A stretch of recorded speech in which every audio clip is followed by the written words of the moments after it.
Pemirsa, Presiden Joko Widodo menekankan pentingnya cadangan data nasional. Ini untuk mengantisipasi sehingga pertasan pusat data nasional tak terulang kembali di kemudian hari.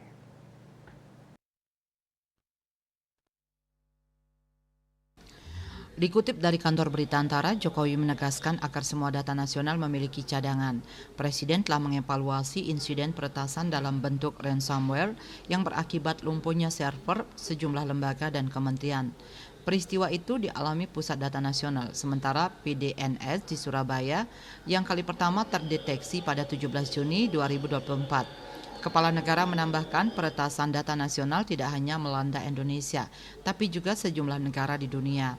Dilansir dari laporan perusahaan keamanan cyber, Subsarc, insiden serupa juga dialami sejumlah negara maju dalam beberapa tahun terakhir seperti Amerika Serikat 2004, Rusia 2019, Cina 2019, Prancis 2021, Brasil 2020, Inggris 2017, Jerman 2019, Italia 2018, Kanada 2022. Kementerian Koordinator Bidang Politik, Hukum, dan Keamanan Kemenko Polhukam telah mewajibkan seluruh kementerian, lembaga, dan instansi mencadangkan data, salah satunya via cold site yang ditingkatkan menjadi hot site di Batam. Untuk diketahui, hot site adalah sistem yang mengatur penggunaan data cadangan lokasi fisik alternatif. Selain itu, pemerintah juga mengupayakan pelindungan data berlapis menggunakan cloud yang dipantau langsung oleh Badan Cyber Sandi Negara (BSSN).